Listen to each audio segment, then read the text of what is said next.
Welcome to the Uncomplicated Perimenopause podcast. I'm Kate Grosvenor, your friendly perimenopause expert and life coach. And I'm Gabriella, Kate's daughter, representing all the women who are nowhere near perimenopause but want to understand it better. Whether you're just starting your perimenopause journey, deep into it, or you're a loved one trying to support someone who is, we've got you covered. We'll be answering all of your burning questions, exploring the ups and downs, and sharing expert advice and personal insights. So grab a cup of tea, get comfy, and let's dive into the wonderful, sometimes wild, world of perimenopause together. And remember, no matter where you are on your journey, you are not alone. Welcome to the Uncomplicated Perimenopause.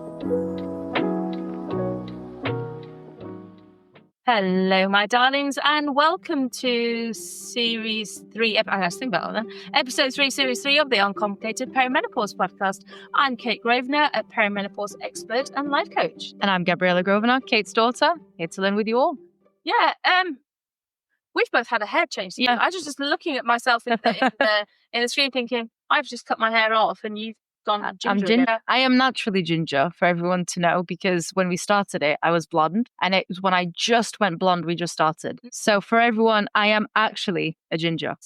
You are very much a ginger. I would say this is quite close to my natural. Yeah. You, when I birthed you, you were a carrot, like a long, skinny, pink, angry carrot. That's me. Yeah, and I'm just going. I'm letting my salt and pepper shine. I'm actually quite enjoying getting grey, actually. Look at you with Gen Z terms. Pepper shine. Yeah, my salt and pepper shine, baby. I'm quite enjoying getting grey. It's very, very liberating. I was going to say. I have been dyeing my hair in some sort of way since I was about 11 or 12. That young? Yeah, because it was like henna. Yeah. You wouldn't know the henna, like not the henna that you think of. It was like a mud packy thing. It smelled of like grass and not the fun kind, but grass. And it was like a pack that you put on your head, and it was warm and kind of smelled like hay or something. And you put it on your hair, and it just made your hair like shiny. Why did you start at that age? That's young. Because we were bored. We didn't have internet or like fun TV programs. So it's like, what do you do? I started at 14 to boredom. Yeah, exactly. So I haven't actually like had a natural hair for a very, very long time. So it's like, and I discovered that these bits are actually completely natural. So this drama that I thought I thought my hairdresser, the lovely Michael, was creating is actually my own hair. So even my hair's dramatic, which is quite entertaining. Anyway, so we digress. As always. Tell me, my lovely, question for today. Yes, so we have a question submitted. It's from Sue, and she's from Blackpool. Oh, Blackpool. And she's 42. Okay, hit me with it. So she says, how do I actually know I'm in perimenopause? What are the signs? What are the early signs? My doctor says I am not. Sorry, I'm laughing because it's so typical. Yeah. But I feel symptoms and signs of perimenopause, but I'm not sure. Help. Right. Advice. Okay, first of all, Sue, my darling, sympathies. I'm going to put under this show, in the show notes, I actually have a petition in Parliament at the moment. Or in the government. If everybody could sign it, please, because I'm petitioning to get GPs. I'm asking the government to push to get GPs actually medically trained in perimenopause, because it's optional, which to me blows my mind, because 51% of the population is going to go through perimenopause, but they don't actually have to have training in it. It's an optional module type thing. And, I don't get it. So, but that's only a thing in this country. No, I don't know. I went to Egypt recently, and I was talking to my friends about perimenopause, 2 guys who have just finished med school. And I told them that in the UK it's optional, and they were like, no, we had to go through it for a year and a half, just understanding perimenopause and menopause in the 10, 15 years. They knew everything that I knew and more, because they actually were trained for it. So that's bizarre. So Egypt's ahead of the UK. in this year. I like that. Good for them. Yeah, so first and foremost, it's not unusual for GPs not to understand the nuances. So yeah, it's very common to be told that you're too young. You're not too young. Okay, so if we think that the average age in the UK for going through the menopause is 51, for the average age, and if you're a woman of colour, it's 49, so it's slightly earlier. So if you then consider that the average duration is 10 years, but it could be up to 15 years. So you could start your menopause at 41, you could start your menopause at 39, you could start your perimenopause, at 38. You're perfectly the right age to start having symptoms. So what are the first symptoms? The first classic symptom is Hot flashes? no. Because that's the one that everyone... That's the one that everybody knows, but they can sometimes come like when you're in the midst of things. Yes. Or they can be so subtle that you don't really notice it. So the hot flashes can come where you just think you're hot and bothered. Yeah. Do you know, like... So that's the only symptom that everyone like talks about. That's the quintessential, like, women in menopause, you know. But when they first come, you can just think, oh, I just had a bad night. Yeah. Like, so the night sweats. I was stressed. I overheated. So you'll assign it to different things. Or if it's a hot flash, you might just think, I ate something spicy, or I had too many layers on, or I just got stressed. Yeah. So we don't necessarily jump to hot flash, right? So that you can explain a hot flash away. Yeah. Right? Or a night sweat away. So that's why we don't connect the dots sometimes. So the first one that you will notice is your periods. But herein lies the problem, because for some women they get closer together, for some women they get further apart, for some women they get heavier, for some women they get lighter. But also if you're on any type of contraception, it also affects it. So here we go. But if you're on the Mirena coil, for example, if you have the Mirena coil, you don't get any of that. Yeah, 50-50 chance you'd get a period. Did you carry on having periods after you got your coil? I haven't had a proper period since 2004. You had a baby and you weren't having periods properly? Yes, because I was pregnant with Rowan. And then I breastfed Rowan, so I didn't have any periods. Yeah. And then I stopped breastfeeding Rowan and I got pregnant with Jenna. I thought you would still have periods when you're breastfeeding. I don't know. When I was breastfeeding, I didn't get any periods. Because I have the Mirena coil and I have my periods like normal. But you were estrogen dominant. You had a Mirena coil fitted because you were estrogen dominant. Yeah. For endometriosis. Yes. Yeah. That's crazy. So I never had a period. So pregnant with Rowan, breastfeeding Rowan, pregnant with Jenna, breastfeeding Jenna, then had a Mirena coil fitted. 20 odd years. Wow. And I've had 3 or 4 Mirena coils. Yeah. So you learn something new every day about your mother. Yes, I've not had a period since 2004. So they couldn't diagnose my period, but typically ignore me because I'm the out, because there's always outliers. That's the problem with perimenopause. And this is why I get upset when people say, oh, this is what perimenopause is. And that's why it's so difficult for doctors to diagnose. And that's why I get so upset with companies that are trying to sell women supplements, or this is what you need to take. So we have, 15 different supplements. So I have a lifestyle brand, for those of you who don't know. The reason that I have a lifestyle brand was because I really started to lose my shit, quite frankly. So I couldn't think of another word. But with companies that were trying to benefit or sell women things, it was like, this one supplement will solve all of your menopause symptoms. And it was like, well, no, it won't, because my perimenopause symptoms are not the same as yours, are not the same as the next woman. And you can't have one tiny little tablet that's that big that has solve everything in it. Yeah. Don't lie. Right? So this is the problem that we have. So if you're on the Mirena coil, obviously I don't know anything about Sue, the period thing won't exist. So we have to go to the next symptom. And this is it. It's like, so hot flashes you might have explained away. Let's go to the next one, which is periods. Periods is a usual tell, okay?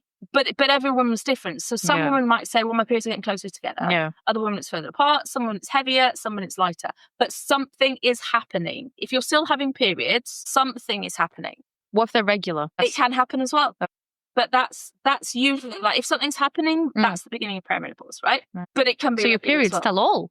Menopause, pregnancy, periods are huge. Because that's your sexual hormones doing something. Right. Next one. And also if your system's not okay, if you're not eating enough, it also has an effect, because none of your sexual hormones, I'm going off on a slight squirrel, but none of your sexual hormones work in isolation from each other. Yeah. Your sex hormones also work with your histamine, also work with your insulin, also work, with your cortisol, also everything has an effect on something else. So when I talk to women, when I do perimenopause workshops, or I talk to women about their stress levels, I'm always saying to them, it has an impact on your perimenopause. Your gut has a massive impact on your perimenopause. Yeah. Massive impact, in fact. For sure. So the next one down is sleep. If you start for no apparent reason, and not just the odd night, having insomnia, meaning 2 things. Either you can't get to sleep, or you struggle to stay asleep. Yeah. So when women say struggle to stay asleep, because I hear a lot of women talking about is because they need the loo a lot at night. Is that different? That's different. Right. And usually that's a cortisol reaction. Right. or an insulin reaction. So if you typically wake up between 2 to 4 a.m. That's what I hear. Yeah. that's the witching. I call it that the witching hour. Yeah.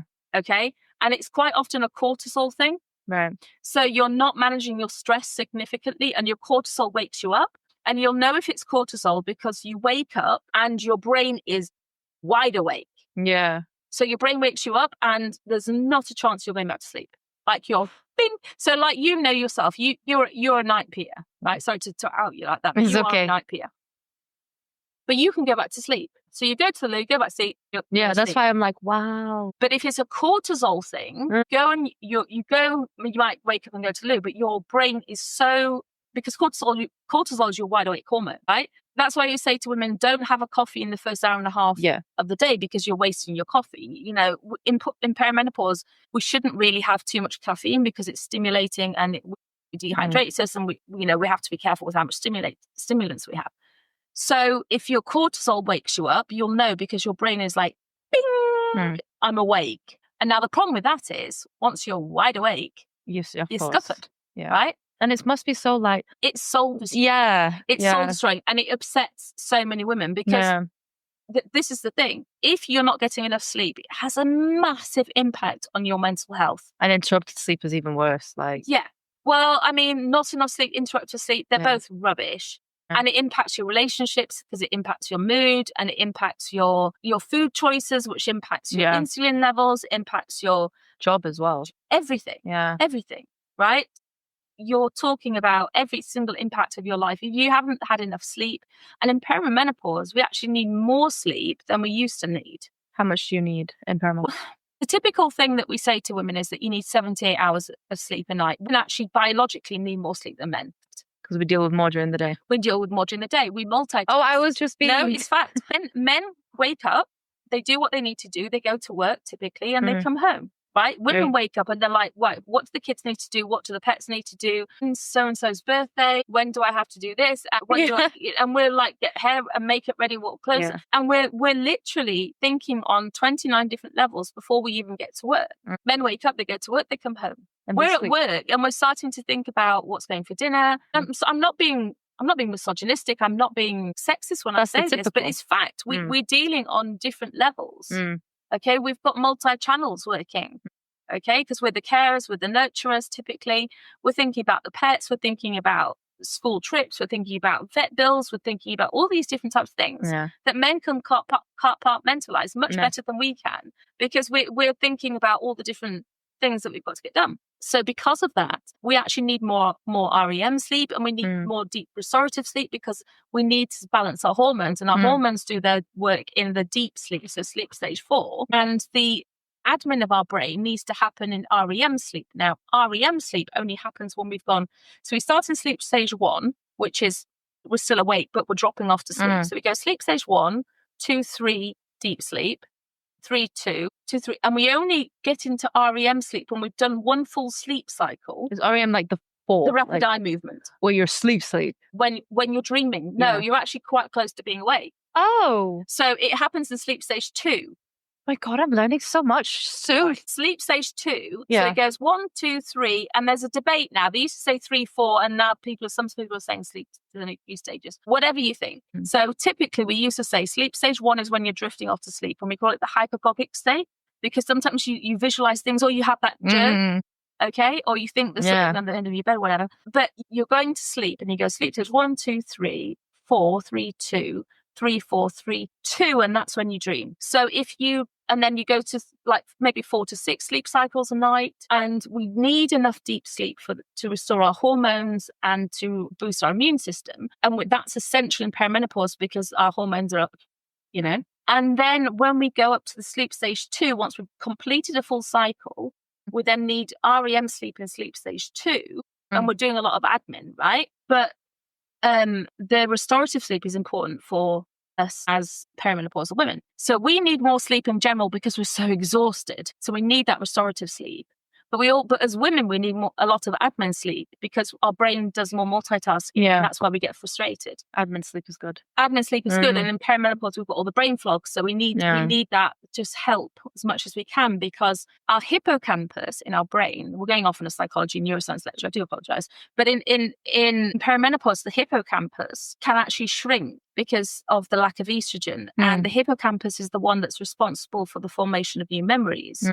And we need it to be doing its job. Okay. So that comes in REM sleep. So we need the sleep, right? So we need to do one on sleep at some point, but we need to therefore manage our stress, because during the daytime, so that our cortisol levels are low enough to help us continue sleep. Anyway, we went off on an absolute tangent. I do apologize, squirrel. But yes, sleep disruption is a massive sign. What else is a massive sign? Joint pain. Frozen shoulder, anyone? Suddenly you can't put your bra on, or you just get this stiff shoulder that you're like, oh, what is that? I can't move, and it's just painful. What does it feel like? Like you worked out? It feels, kind of ache? No, it's not an ache. It feels like you can't move it. Oh. So it's literally frozen. Right. That's what they call it, frozen shoulder. You can have a tennis elbow. Yeah. Knee that creaks and clacks and doesn't want to work properly.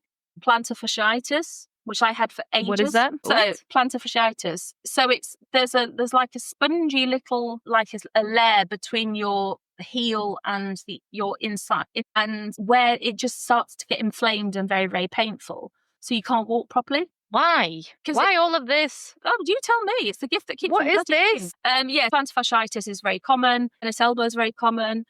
Frozen shoulder, joint pain, back pain, knee pain, standard. Being emotional. So crying for no reason. Yeah, but that's also like when you're ovulating. Yeah, but this is the thing. So it's a roller coaster in perimenopause, because your estrogen leaves your system in like a wiggly wing, right? Wiggly line. So 1 minute you're sitting there and you're like, I'm perfectly okay, I'm my normal self, because perimenopause will gaslight you, right?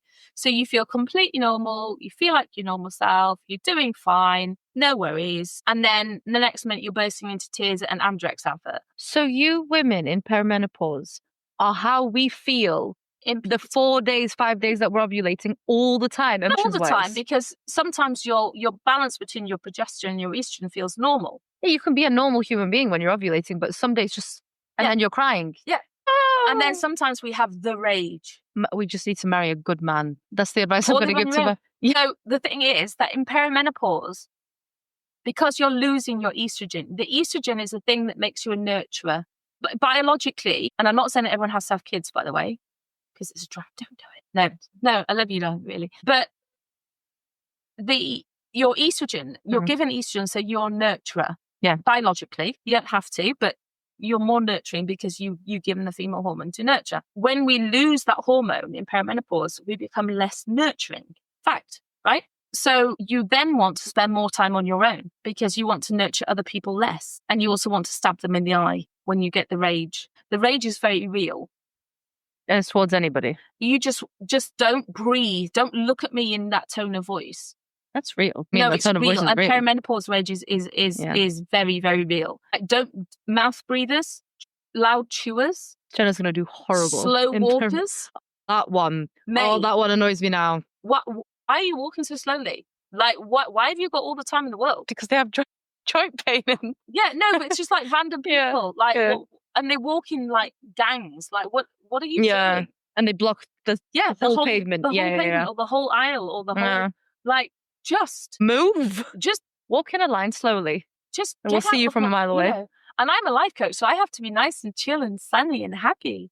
But sometimes I'm like, right? But the rage is very, very real. Unfortunately, mostly through the other side, so I'm not too bad.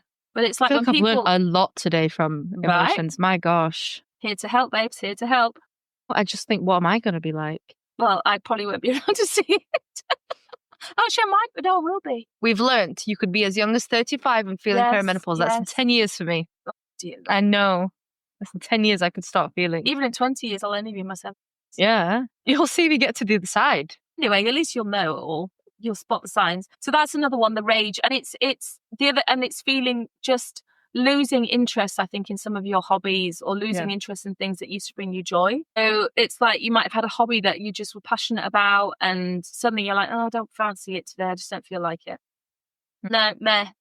That's a sad one. It's really sad because you might have just loved, and it can be even things like gentle. Part of your identity as well, these hobbies. Yeah, and it's, so testosterone also leaves we've talked about testosterone before, but testosterone also leaves your body. So you might have loved some kind of like group activity, and because testosterone leaves, you might not feel that confident anymore. You might start avoiding large groups, or you might start avoiding social activities. I hear that one often, Yeah, and that's really sad because, like for example, choir, right? I'm a musical girl. I'm not.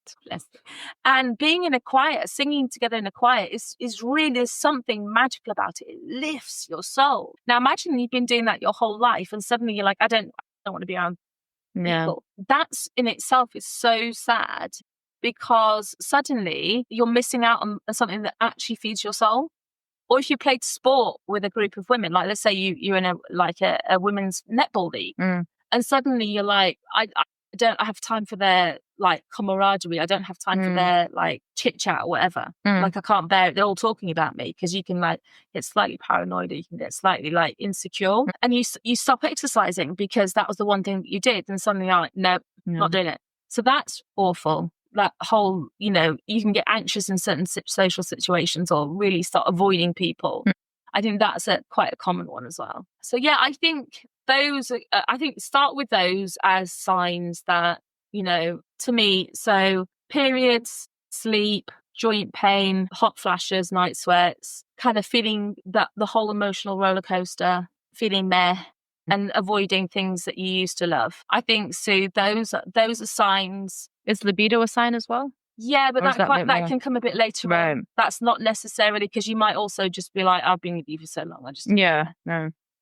That can be symptomatic of other things. That can be, I could talk about that one for years, because that might be quite often, if you've been in the same relationship for a long time, that can just be a buildup of anger and frustration and other issues. Yeah.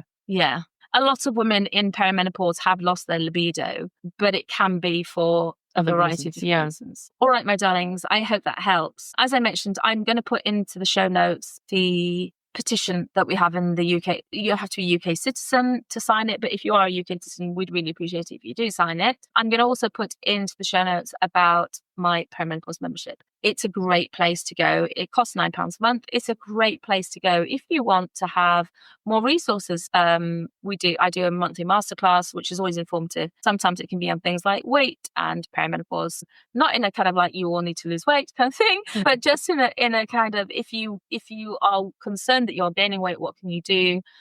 Or there might be on one. I'm recording one tonight on anxiety and perimenopause. They're always available in your portal if you've missed one. And we do everything from recipes to yoga to meditations, mindset resources, and there's a beautiful community in there as well. So there's always something you can be doing, and there's always someone on hand to support you and give you resources that you may need. So I'll put that into the show notes as well. Thank you so much for tuning in. We love having you with us. If you have any of your own questions, please do feel free to reach out either on our WhatsApp or email or on Facebook as well. All right, my darlings, take care. Have a beautiful, beautiful, beautiful week. Speak kindly to yourselves. Love yourselves fiercely. And I will speak to you next week. Bye. Thanks for joining us today on the Uncomplicated Perimenopause podcast. We hope you found this episode helpful and inspiring. Don't forget, if you have any questions or topics you'd like us to cover, you can reach out through our perimenopause group or on WhatsApp. For more information on my coaching, perimenopause supplements, books, or upcoming events, please visit www.kategrosvenor.com. And if you've enjoyed today's episode, please subscribe, rate, and review our podcast. It really helps us reach more listeners just like you. Until next time, remember, perimenopause doesn't have to be complicated.